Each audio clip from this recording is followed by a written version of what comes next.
Hello, Dr. Dyke Drummond here at the home of thehappymd.com in beautiful Seattle, Washington. Welcome to the latest episode of the Physicians on Purpose podcast. Tools so you can recognize and prevent your own burnout. Stories of burnout put to its highest and best use, and wellness leadership strategies. Everything you need to be a physician on purpose.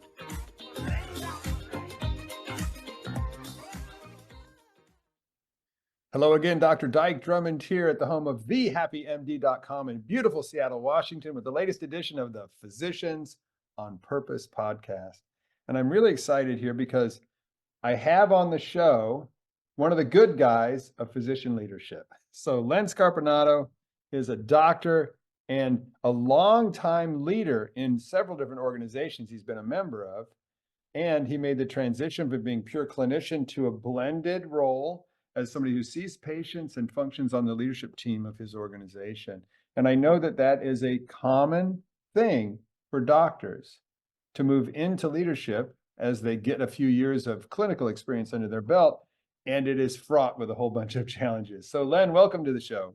Oh, it's great to be here. It's an honor and a privilege. And I've watched your podcast. I've listened to your lectures and all the good work that you're doing for physician executives and physicians in general. So appreciate the honor of being on your podcast. Oh, right on. So let's go back in time, if you will. Tell us about your early career and that point in time when it started to seem like it made sense for you to step into a leadership role. Yeah, I have a kind of a strange career, but I started out as an internist critical care doc, and then with some advice, because this was 30 years ago, 40 years ago, DOs, I wanted to be a chair of a department, and people told me I would never be chair of an internal medicine department. And they said, you don't need that much training, just get to be a family doc and you'll be a chair of a family medicine department in no time at all. So I was a practicing internist critical care doc for about 5 years, and I went back and did a family medicine residency, 2 years of it, because I had a year rotating DO internship. And when I came out, I was sort of figuring that I would be a program director. I was in the academic world, and that would be my entry into leadership. Now, why did I want to do that? Well, I had a program director above me who was not a good program director. They didn't have leadership skills. They did not listen, and they weren't present. So one of the phrases were she wouldn't give me the associate program director position, even though it was clear that I had the ability and I was available. And one of the things where the head nurse at the clinic of our residency said to me, you're more available on your days off than she is on her days of work. So it turned out that I sought some counseling from other people in the academic world. And they said, it's clear that you need to move into the administrative world and have your own shop. So I did it. I sought out, we had a lot of fellowships that were part-time for faculty, and I took one in administration and started to learn some of the stuff that is clearly needed over time. I don't think a clinician needs it right away to be a leader, but I do think over time, you start scratching your head and you say, why is this happening? Or why are these committees going this way when I'm trying to push them this way? And so I learned there was a lot of self-discovery. I did get my own shop. And while I was at my own residency and I was building that up and listening and whatnot, I started looking at certificates in administration because I felt there was something more that I needed to learn. And I actually went at that point and said, I'm just going to get my master's. And I was lucky enough to seek and get a master's of administrative medicine from the University of Wisconsin Med School and Public Health and Business School. It was a joint sort of thing going on. So let me stop you right away because you've said two things that I find extraordinary. because my experience, and I've dealt with thousands of C-suite leaders over the last 13 years, my experience is that two words never apply to a senior healthcare leader. One is available. You said somebody told you were more available than the actual leader. And the second one is you said the word listening. Are you kidding? You have to be available to listen, and you have to be available and stop giving orders in order to hear somebody else speak. So you've just said two things that are obviously a piece of your personality and your makeup and your leadership style, which will carry you as high as you want to go. I'll promise you that. But they are extraordinary and they are rare. So congratulations for being you. And our dear listeners, you may be somebody like Len and like me, I'll tell you my story in just a second, who has always dreamed up into a leadership role. Almost any group you get into, when leadership is called for, nobody else is stepping up or they do a bad job, and you find yourself called into leadership over and over and over again. Sometimes it feels like a burden. Oh my God, I got to lead this too, like that. So what we're trying to do is to parse that out. Me, I played rugby for 23 years. I was captain of every team I played on except for 2 years when I was in residency. I played, but I wasn't the captain, okay? So, and I was in the chairperson of the executive committee of our 40 doctor group, and I lead my team and my consulting organization and have done so for the last 13 years. So leadership is something that I do too. And I pride myself on listening and being available. So let me ask you this. You went through formal education. It wasn't an MHA. You said it was a master's of Administrative medicine, master's of science in administrative medicine. It's a unique degree that Wisconsin had for a while. And some other degrees, like Harvard has a master's of science in this area. I don't know exactly what they call it, but it's modeled after it. And some of the American Association of Physician leader master's approved programs, which you've heard of, some of those actually mimic it also. It was a yeah. When you said, I'm a clinician, I need to get some education about this, just reflect back for us. What do you feel are the major skills that you learned that have helped you be an administrator that you didn't have in your tool belt as a clinician? Yeah, that's a good question, and I have an answer for you. Good. It was clear to me that I knew nothing about HR, the HR department at hospitals, clinics, and academic places, except I knew that's where I got my benefits.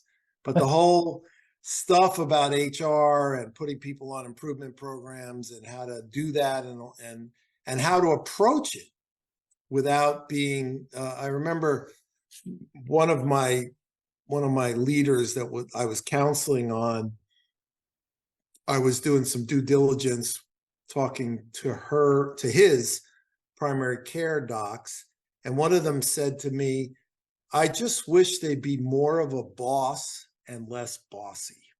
And that always stuck with me as a good phrase, is when I try to do stuff, I try to be, try to represent my team as a boss, as opposed to being bossy and tell people what to do. When I tell people what to do, it's more like, hey, this is the way I did it. This is the way we did it over there. What do you think about trying this? And if it works better for you, maybe we adopt it at this site. Now, the other aspect of training that was very, very important, maybe more than the HR, was organizational behavior. It was like a psych class for people in the job and the workplace, in committees. It taught me legions about what was going on in those committees where it was like I couldn't punch my way out of a paper bag. And then when I took this class, I was like, oh, now I get it. Now I get it. So those were the two big areas that I think clinicians get no knowledge, et cetera, about, and they probably need some of that. Well, and I understand what you mean, but if you haven't been in those rooms, you might not. So let me ask you real quick. You're in a room with a whole bunch of personalities. All of them have their own leadership position in the organization. There's differences of opinion. What are some golden rules of communication and consensus building that you've discovered and use? Yeah, I think it's important in this day of too many meetings, and I'm sure many of you, even your clinicians, probably feel that's true. is to have a well-defined objective for the committee or the meeting, if it's a single meeting. Say at the beginning, just say, hey, it's my understanding we're together today to figure out ER leakage, whatever it is that you're dealing with. And you clearly define it. And then if some people say, oh, no, I thought we were talking about cost here. And then you sort of mold the objective to what it's supposed to be, or you inform them, no, our bosses told us that they want us to come up for a solution on ER leakage or whatever it is. Then I think in a meeting, when you're trying to chair a meeting or in a meeting, even if you're watching someone chair a meeting, I think there are some folks that like to get off on tangents and have their own soapbox. And I think that in a way, you have to let them do a little bit of that. But then when it becomes 5, 10 minutes, 15 minutes, you really need to not go down those rabbit holes and bring them back to the objective of the meeting. And maybe even say, that's a great point, and here's how it fits in our overall objective. Can we put a pin in that and remember that for the next step, which is what do we do when a patient leaves the ER or whatever it is that you need to get the committee back on track. Here's another thing. Oftentimes, as a physician, you've been told that you're the smartest person in the room, that you were the highest in college, med school, residency. We all went through a very hard process to get where we're at. And when you come into a committee of other folks, and some of them may not be physicians, it is very important not to think that you have the answer for the objective of the meeting. You may have an idea of where it needs to go, but it's more important to understand that to get buy-in and get people working on the project or getting it done, you need to hear from everybody involved, and you need to validate those points, taking notes. If you've seen me in a meeting, I'm always taking notes, and then circle back to that at some point. And if the meeting is not going in the direction that you think it should, and you are a fairly intelligent person because you've been put in charge of this meeting, then you can nudge it by asking correct questions. Hey, Dyke, what do you think of this aspect of physician leakage? And you can nudge the meeting towards your objective and maybe get it back on track. Now, sometimes it's impossible. And, the surgeon and the ER doc are going to fight about something. And what you can do is you can say, look, we will stipulate to the problem surgery has with ER. Can you two get together and bang that out at a separate meeting and come back to our next meeting and bring that important information of how you're going to work that out between yourselves? And then in the back of your mind, you write down a note, talk to surgeon and ER doctor's bosses and say, hey, the meeting before the meeting, Dyke, like sometimes you got to have a meeting before the meeting, or something. In that case, it's the meeting after the meeting, but you need to get people aligned. You got to work out this with the ER doc, and the surgeon's like, no, I don't, blah, blah, blah. Yes, you do. You work for us, and at some level, you got to work it out with the ER doc. For anybody who just listened to the last 5 minutes of this conversation, you've just heard a master class on leadership that would not normally occur to a doctor.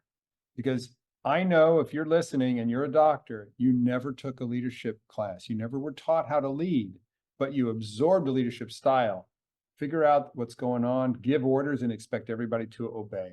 So our natural habit as the smartest person in the room is to show up at a meeting and think we know what's up and how to fix it, and step in and start making our point and expecting people to hear the order in our voice and obey.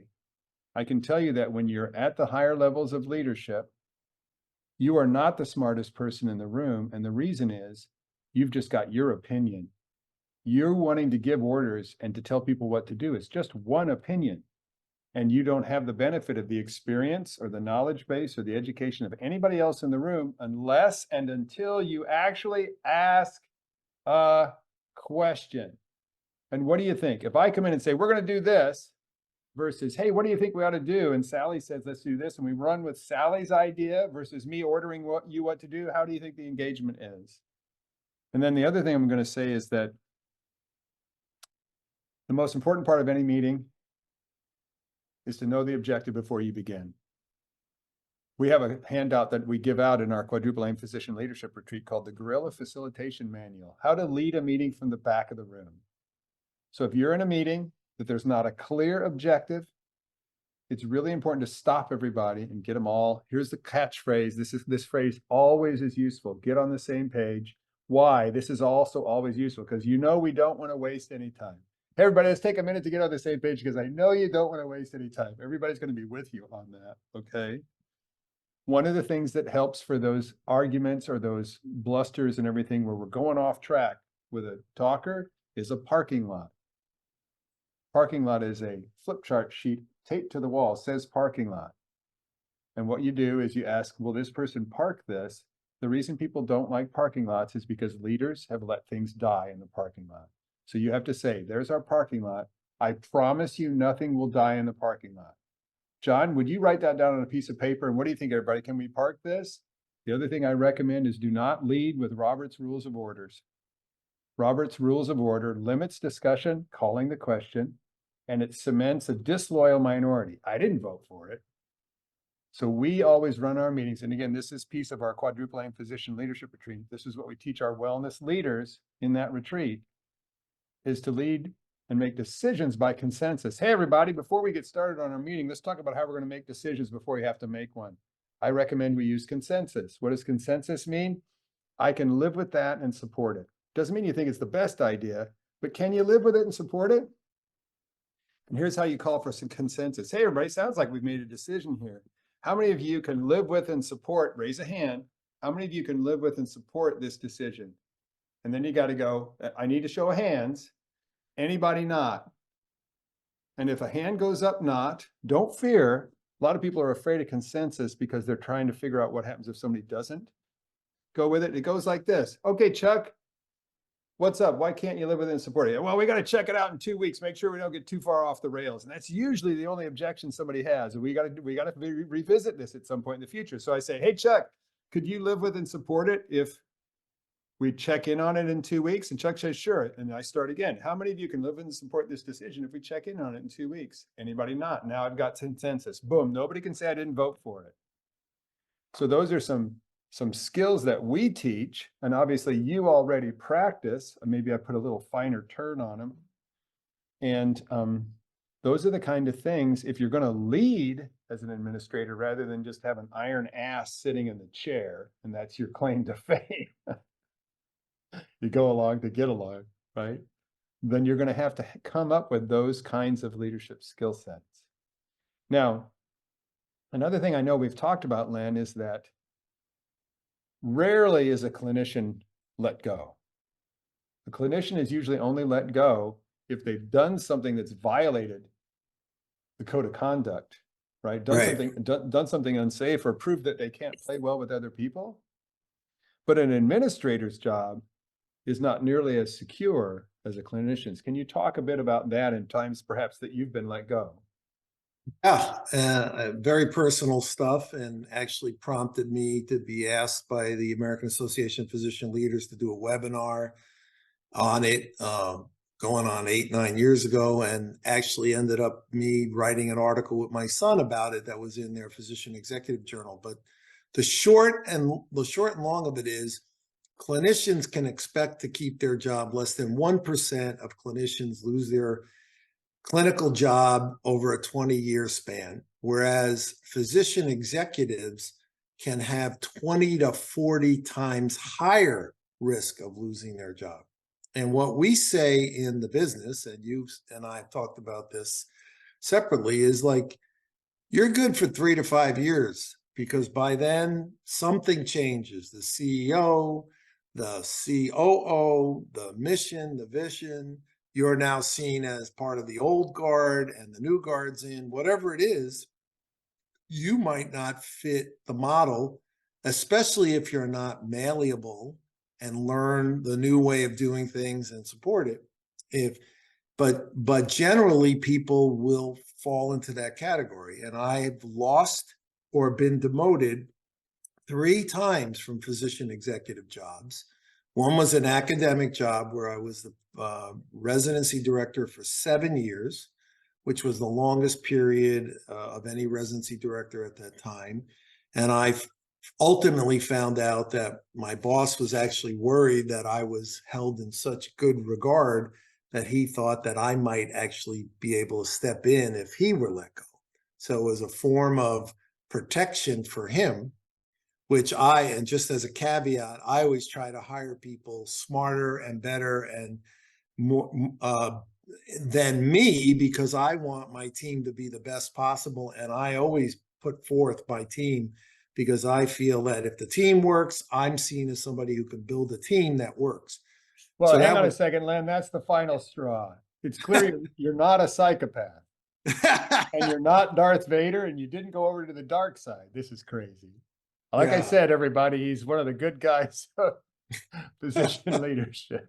I appreciate that. So they let you go after 7 years because the main program director was a chicken. A chair. That was the chair position. The chair was a chicken. Yeah.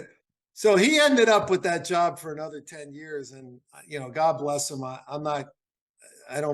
it was a good learning experience for me because I had tied so much of my life into being a full professor. To be frankly honest to you and your podcast viewers, I had fleeting thoughts of suicide during this period. Oh my God, like, what am I going to do? I have a son to help raise with my ex-wife, and I need to make money. I didn't lose my job. I just became a full professor. I wasn't a leader anymore.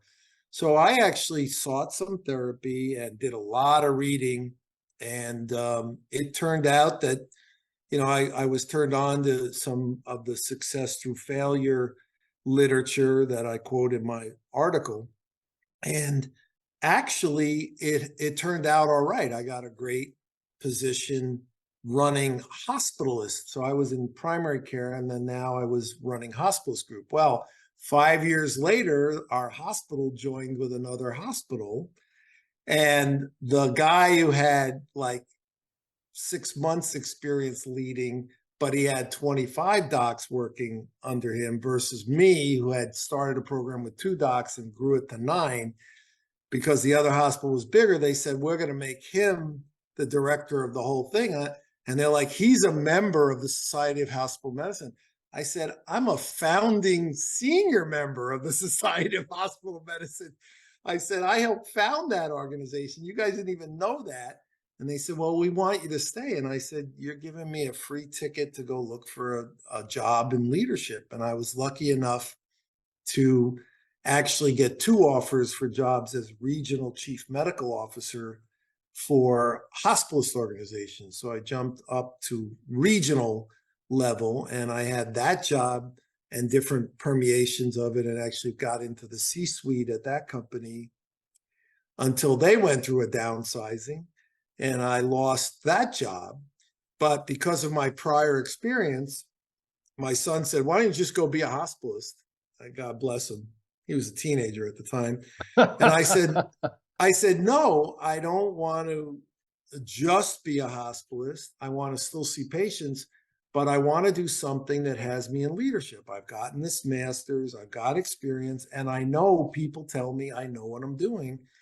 And it took 5 months, which is the average time it takes a physician executive to find a position when they are demoted or they lose their position, to find the job that I presently have, which I've had for 10 years that you know about. And it was a slight different sort of area, but it combined a little bit of what I did at the prior 2 positions I talked about. And I'm happily employed by them at the present time, and in a leadership position, CMO type position. And I think what I tell people is it feels like the darkest of the dark when you lose that leadership position or you get demoted. But the reality is, if you get yourself together, you get you do some journaling, you do some talking to friends, you take a course with Dyke, something like that, you're going to get to the point where you understand that there are some things you might have done Some things were out of your control, but now you have to move on. And if you want to stay in physician executive leadership position, you may have to move, which is part of my article. You may have to sort of change your expectations, but you can do it if you hold out and keep looking. Right. And then let's just talk for a second. When you think about business, the business of medicine, mergers, acquisitions, upsizing, downsizing, the biggest expense on the CFO's profit and loss statement is always people.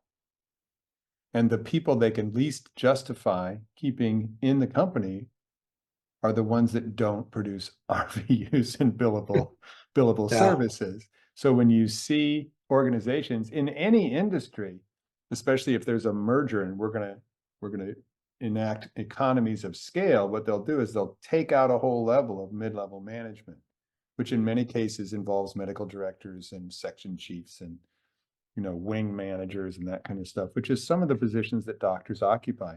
Let's talk about this for a second. I've heard people tell me, I do 2 days a week. I do 0.4 of my FTEC in patients and 0.6 in a leadership position. And you know what? It's really hard. I'm not sure that I'm as skilled as I'd like to be in either one. How do you avoid that kind of atrophy of skills if you're not doing one thing full time? Yeah, I think that is difficult. You have to charge yourself with continuing your CME and your learning on the clinical side. And luckily, I do that by having an inquisitive mind. And my younger docs or NPs that work for me, they'll say, "Oh, I'm using this drug," and I'm like, "Oh, I've never heard of that drug." And I actually look it up, and I look at the indications, and I come back and I say, "Well, tell me about the counseling that you added with the drug, because it says right on the circular and whatnot that counseling needs to be part of." So I use it as a continual learning when I hear something I don't know about. But on the other side, you have to do the same thing with physician executive leadership skills, because it's an evolving field. We're learning way more. Organizations like yours have been very helpful to people like my people, where I brought you in and had you speak to my people. And well, at least one circumstance in our company had you come in another time for the entire leadership team. You need to keep going after that stuff, because something's going to stick. You're going to say, "Oh, what a great idea." Take the hat off when you get home. I love that with you. But something's going to stick at different times of your career. So it's an ongoing learning. But one thing I'm going to make the point about that you and I have talked about in the past, and that is, as a physician executive, I never give up my clinical aspect of care. So the reason is I can always fall back on doing clinical medicine. And while being a physician executive, when my clinicians turn to me and say XYZ, I can say, "No, no, no, no. I'm in that chart and I see patients, and it's not XYZ, it's ABC, because I'm seeing patients." How much of your FTE right now is patient care? Oh, it's probably 0.1. Okay. 10%. It's not at my level, having been a CMO position now for 15 years in different companies.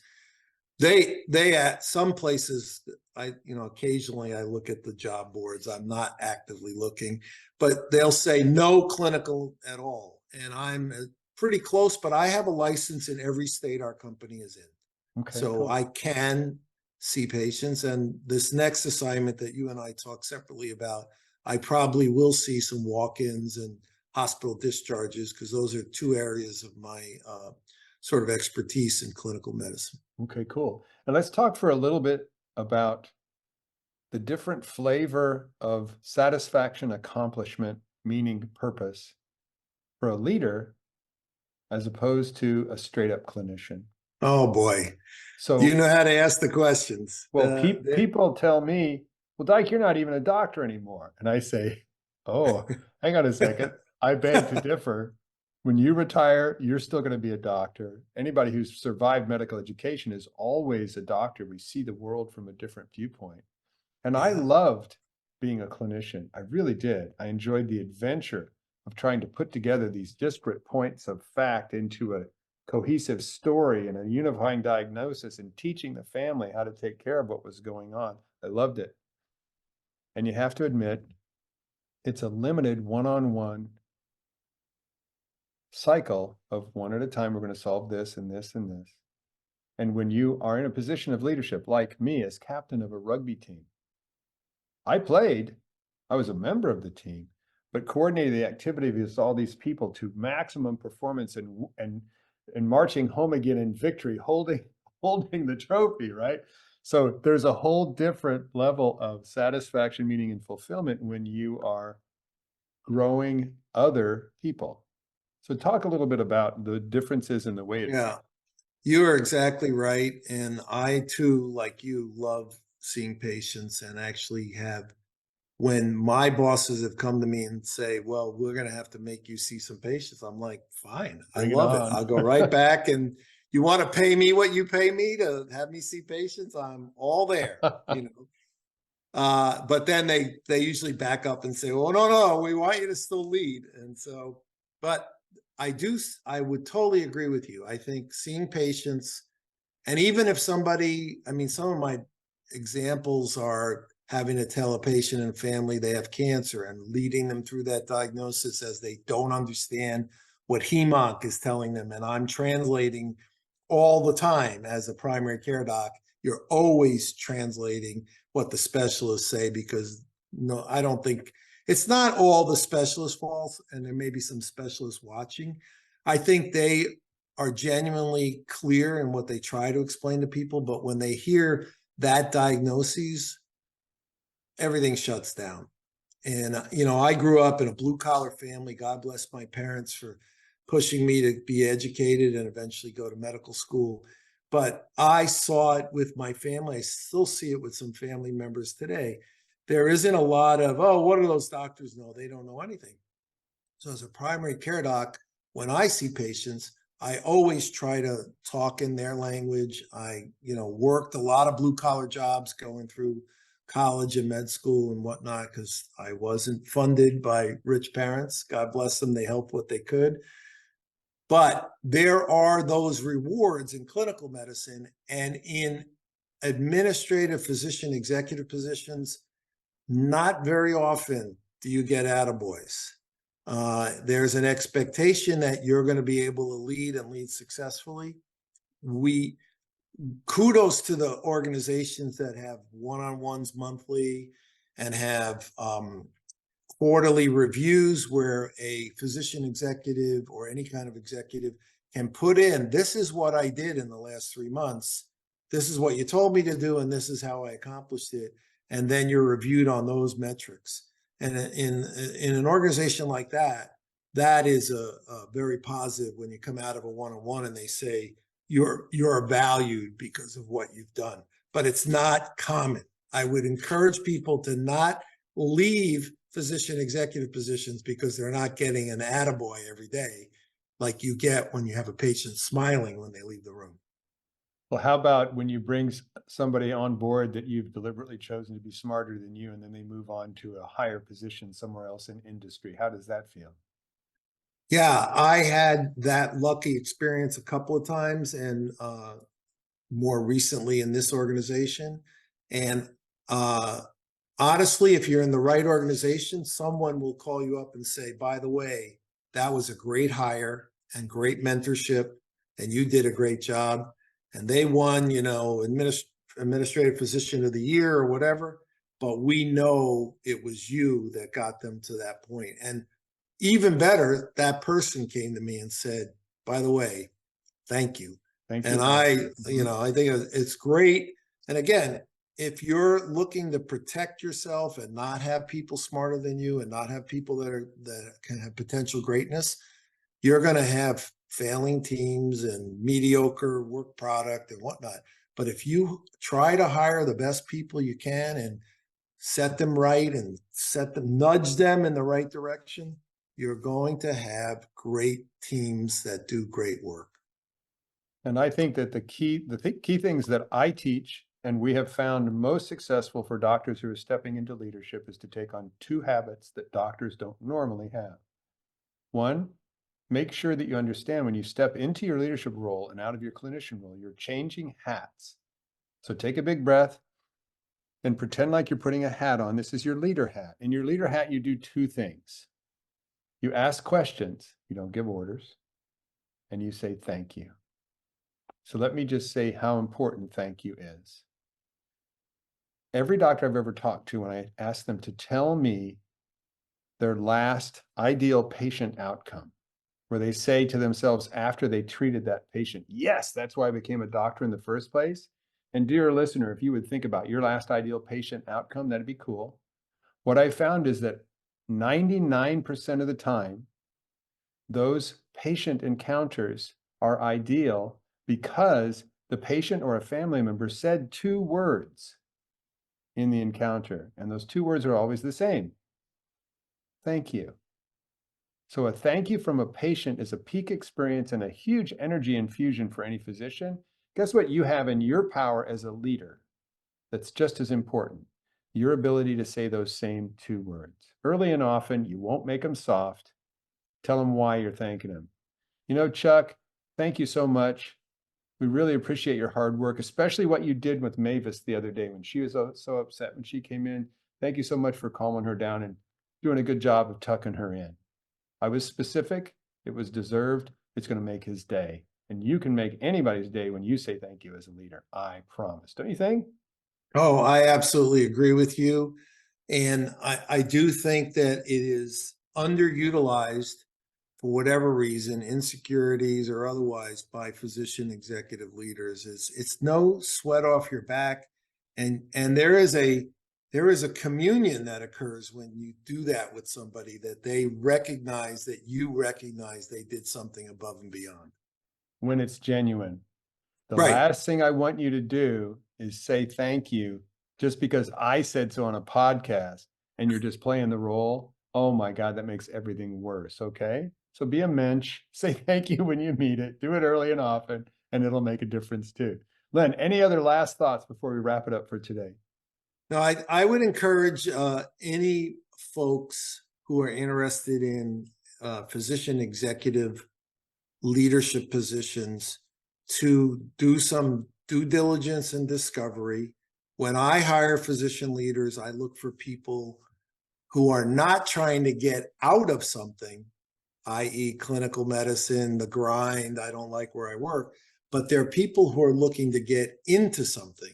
They're moving in that direction towards leading others. I feel like I have something to give. You know, people tell me that I mentor well, or that I've served on this committee and I was very fruitful participant. Those are the clues that you might be a good physician executive. Move towards that. It's a very rewarding career in my mind, although it does have its pitfalls, which you brought up about the transient nature of the positions and stuff. Well, and that goes along with another principle we use here. You can avoid everything you don't want, and you still won't get what you want, because the only way to get what you want is to figure out what that is and go get it. So we would want you to be running towards a position of physician leadership rather than away from a clinical position and trying to figure out how to make a blended one work just because you're burned out. Now, having said that, my experience is 70% of doctors who go into administration do so because they're burned out in patient care. I don't consider that to be a particularly valuable reason to make that switch, unless, like you said, it's a calling to lead. And if you're one of those people that's consistently called to lead, you feel it right now as we talk about it. Len, tell me about this paper you keep referencing. We're going to put it as a link in the podcast. Oh, yeah. It was a paper that was published in the Physician Executive Journal, which is the American Association of Physician Leaders peer-reviewed journal, and it was called Success Through Failure. Okay. And I'll get you the actual reference. I think I sent you a typewritten copy of it, but it was years ago now, 3-4 years ago, and it's specifically about the issue of losing your job as a physician executive. I don't want people to go to it thinking it's about what we talked about today, but it's specifically about losing your job and prepping for that, and having your family understand, and maybe having a little war chest on the side ready for you to have 5 months of looking for a job. all those A kind of things. sabbatical chest. There you go. There you go. Make it a sabbatical. Great. Well, So, when I had mine, and I talked to you offline about this, but when I had my sabbatical chest or sabbatical time, I approached getting a job as my job. Every day I was on the boards, I was, gotcha. interviewing, I was talking, how do I fix my resume, et cetera, et cetera. So Great, great, great. Right on. So we'll link to that in the show notes. And I'm also going to put a link to our quadruple aim physician leadership retreat, which comes up in April of 2024, where we teach a lot of these things and very practical skills. And Len, thank you so very much for your time and energy today and for being a good leader and telling us what it's all about. Len Scarpinato, DO, physician leader. That's it for today's Physicians on Purpose podcast. Until we see you in the next broadcast, keep breathing and have a great rest of your day.